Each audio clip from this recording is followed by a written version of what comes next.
क्या रेवंत रेड्डी वही डीपीआर को लेकर आगे नहीं जा सकते हैं एक घर तोड़े बगैर? पर इनका एजेंडा अलग है.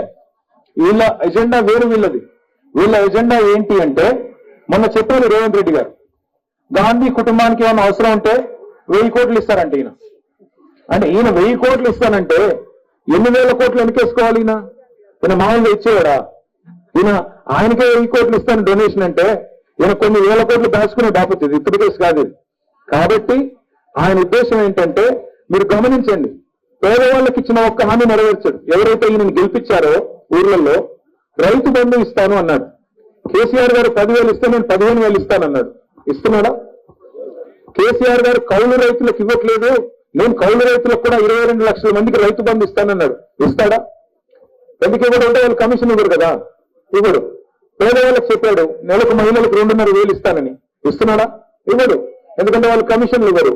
మరి మూసీ మీద ఎందుకు పడ్డాడు? ఒక్కటే కారణం, 1,50,000 కోట్లకి దీని ఎస్టిమేట్లు పెంచి ఇందులో డబ్బులు దండుకుని రియల్ ఎస్టేట్ పేరిట భూములు గుంజుకుని మీ మొత్తం బిల్డింగ్లన్నీ పడగొట్టి ఇక్కడ గాంధీ గారి విగ్రహం పెడతారంట. గాంధీ గారి విగ్రహం పెడతారు. నేను ఒకటి అడుగుతాను, అక్కడ అంబేద్కర్ గారి విగ్రహం కేసీఆర్ గారు 146 కోట్లతో పెట్టారు. సెక్రటేరియట్ పక్కన హైదరాబాద్ సెంటర్ లో ఓన్లీ 146 crores. ఇక మా ప్రశాంత్ రెడ్డి గారు ఇక్కడే ఉన్నారు. ప్రశాంత్ రెడ్డి గారు అప్పుడు R&D మినిస్టర్, ఆయన కట్టించారు. ప్రశాంత్ రెడ్డి గారు ఆ రోజు 146 crores తో అంత పెద్ద 125 feet స్టాచ్యూ ఉన్న అంబేద్కర్ గారి విగ్రహం పెడితే మేము ఒక్క ఇల్లు పడగొట్టలేదు. ఈరోజు ఆ విగ్రహానికి ఏమో మొత్తం తలుపులేసి బందీ పెట్టి తాళం వేసి అక్కడికేమో ఎవరిని పోనివ్వట్లేదు. ఈయనకంటే పెద్దవాళ్ళంటే ప్రేమ ఉందంట. అంబేద్కర్ గారిని గౌరవించినోడు గాంధీ గారిని గౌరవిస్తాడా? అంబేద్కర్ గారి విగ్రహానికి బందీ చేసినోడు ఇక్కడ మీ అపార్ట్మెంట్లు పడగొట్టి గాంధీ గారి విగ్రహం పెడితే ఆయన మంచోడైపోతాడా? ఇంకోటి, మేము 150 కోట్లతో విగ్రహం పెట్టగలిగినప్పుడు 5,000 కోట్ల ఎందుకు అవసరం పడుతుంది? నీకు బంగారు విగ్రహం పెడుతున్నావా? అంటే మనకు తులం బంగారం ఇస్తున్నారు కదా, ఆ తులాలన్నీ ఇక్కడ గాంధీ గారి బొమ్మలు పెడతాడు ఏందో మరి నాకే తెలియదు. 5,000 కోట్లు ఎందుకు? ఎవడు అడిగాడు నిన్ను? నువ్వు ఏం అడుగుతున్నారు వాళ్ళ ప్రజలు? హైదరాబాద్ లో రోడ్లు లేరా నాయన అంటున్నారు. హైదరాబాద్ లో దోమలు కట్టే మందు లేదంట. ఆ దోమలు కట్టే మందు కూడా మన GHMC అధికారులు ఒకరికొకరు దోచుకుని పంచుకున్నారు. కేసు పెట్టారు వాళ్ళ మీద. నేను చెప్పట్లేదు, ఆ మొహం లేదు. కానీ రైతులకు యూరియా టెస్ట్ ఇచ్చే మొక్కలు లేదు దీనికి. ఈయనంట 1,50,000 కోట్లు పెట్టి వెనకాల చెప్పారు. వెనకాల నుంచి అమ్మాయి మన నేను చూసిన వీడియోలో మాట్లాడింది. మింగ మెతుకులేదు కానీ మీసాలకు సంపంగి నూనె పెట్టాడంట వెనకాల. ఒకవైపు ఏమో అప్పులు అయిపోయి అంటాడు, ఒకవైపు కేసీఆర్ గారు నాకు చిప్పించిపోయారంటాడు, ఒకవైపు ఏమో లంకె బిల్లులు లేవంటాడు, ఒకవైపు ఏమో ఢిల్లీకి పోతే నేను చెప్పులు ఎత్తుకుపోయేటోళ్ళగా చూస్తున్నారంటారు. మరి దొంగలాగానే చూస్తారు కదా, ఇంకేట చూస్తారు. నేనేమంటానంటే దయచేసి మీకు అందరికీ చేసే విజ్ఞప్తి ఒకటే, మేము ఇక్కడేదో రాజకీయ దుగ్ధతోనో ఆయన గారి మీద కోపంతోనో మేము ఇక్కడికి రాలేదు.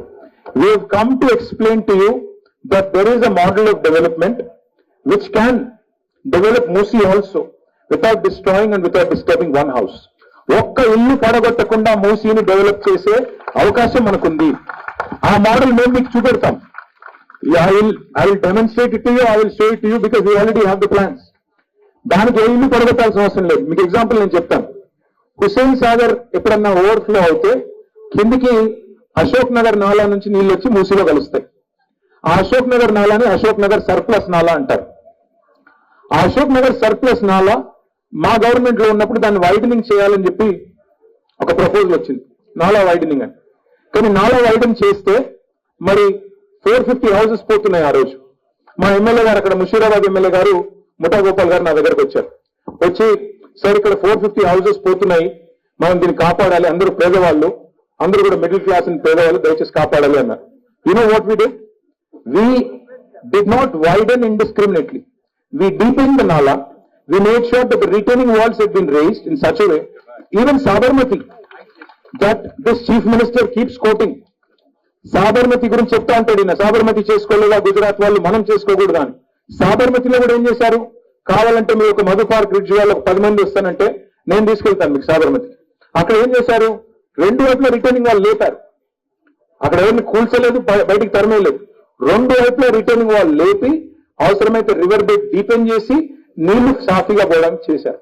ఇవాళ మొత్తం రేవంత్ రెడ్డి గారికి మేము వడ్డిచ్చిన విస్తర్ లాంటి రాష్ట్రాన్ని అప్పచెప్పిపోయాం. 3,866 కోట్లతో STPలు మేమే నిర్మాణం చేశాం. గండిపేటలో నీళ్లు రావాలి, గోదావరి నీళ్లు. ఎందుకంటే ఫ్రెష్ వాటర్ ఇంజెక్ట్ చేయాలి మూసీలో కంటే గండిపేటలో చేయాలి. ఆ గండిపేటలో నీళ్లు తేవడానికి గోదావరి నుంచి కాళేశ్వరం ప్రాజెక్టు ద్వారా నీళ్లు తీసుకొచ్చి హైదరాబాద్ నెత్తి మీద కుండ పెట్టినట్టు కొండపోచమ్మ సాగర్ అని ఉంటుంది ఒక రిజర్వాయర్, 15 TMC రిజర్వాయర్. 15 TMC అంటే మీకు ఐడియా కోసం చెప్తున్నా. హుస్సేన్ సాగర్ ఇస్ 1 TMC అంటే 15 హుస్సేన్ సాగర్లతో సమానం. అలాంటి రిజర్వాయర్ హైదరాబాద్ నెత్తి మీద కుండ పెట్టినట్టు. హైదరాబాద్ ఇప్పుడు మనం ఉన్న ప్లేస్ ఏదైతే ఉందో we are 535 meters above sea level, but Kondapochamma Sagar is at 620 meters. అంటే బై గ్రావిటీ అక్కడి నుంచి నీళ్లు గండిపేటలోకి వస్తాయి. అది కూడా మేమే చేశాం. ఇప్పుడు ఈయన చేయాల్సిందల్లా ఏంటంటే కొండపోచమ్మ సాగర్ నుంచి గండిపేటలోకి 1100 కోట్ల రూపాయలతో నీళ్లు తెస్తే చాలు. ఈ మహానుభావుడు చేసే పని ఏమీ లేదు. బ్రిడ్జెస్ మొత్తం మేమే అప్పుడు శాంక్షన్ చేశాం. మూసీ మీద 15 బ్రిడ్జెస్ మంజూరు చేశాం. ఆ బ్రిడ్జ్ కింద 545 crores తో బ్రిడ్జెస్ కూడా మంజూరు చేశాం. ఆ బ్రిడ్జ్ కింద చెక్ డ్యాములు కడితే, ఎందుకంటే మూసీ వెస్ట్ నుంచి ఈస్ట్ కి చూస్తే మీరు, అంటే ఇక్కడ నుంచి అక్కడికి ఈ ఓఆర్ఆర్ నుంచి ఆ ఓఆర్ఆర్ వరకు చూస్తే, వెస్టర్న్ పార్ట్ ఓఆర్ఆర్ మంచిర్యాల నుంచి కింది దాకా చూస్తే, గట్కేశ్వర్ దగ్గర చూస్తే మూసీ 84 meters కిందికి జారుతుంది. Natural gradient is 84 meters. అంటే per every kilometre Musi 1.5 meters కిందికి జారుకుంటూ పోతుంది. సో మూసీలో నీళ్లు నిలవవు. ఒక వర్షం చుక్క పడితే నీళ్లు కిందికి జారిపోతాయి. అందుకే మేమేమనుకున్నాం, బ్రిడ్జెస్ కట్టాలి, బ్రిడ్జ్ కింద 15 బ్రిడ్జ్లు ఉంటే ఆ బ్రిడ్జ్ కింద చెక్ డ్యామ్ కట్టాలి, కట్టి గోదావరి నీళ్లు తేవాలి.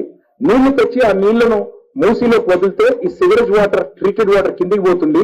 మనం ఆ గోదావరి నీళ్లతో మంచి క్లీన్ వాటర్ ని హైదరాబాద్ ప్రజలకు అందించాలి. ఇది విజన్. ఒక్క ఇల్లు పడగొట్టకుండా చేయగలిగే విజన్ మూసీది ఇది.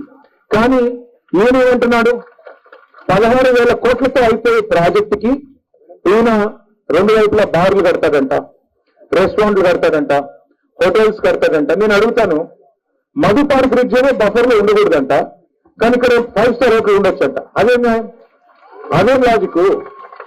ఇది నిర్మాణం, అది నిర్మాణమే కదా. ఇది కూడా సిమెంట్ కాంక్రీట్ స్ట్రక్చర్, అది కూడా సిమెంట్ కాంక్రీట్ స్ట్రక్చరే కదా. మరి అదేం లాజిక్? అందుకే నేను మీకు చేసే అపీలల్లో ఒక్కటే, రేవంత్ రెడ్డి గారు అండ్ కాంగ్రెస్ గవర్నమెంట్ ఇది డిస్ట్రక్టివ్ గవర్నమెంట్. హైదరాబాద్ లో ఈ రోజు వరకు ఒక ఇటుక పెట్టలేదు, కొత్త నిర్మాణం ఒక్కటి చేయలేదు. కానీ వేల ఇల్లు పడగొట్టారు. నిన్నదాకా మొన్న నేను ఖమ్మం పోయాను. ఖమ్మంలో ఒక కాలనీ, వెలుగుమట్ల అని colony, 1 colony of about 1000 people, 1000 houses.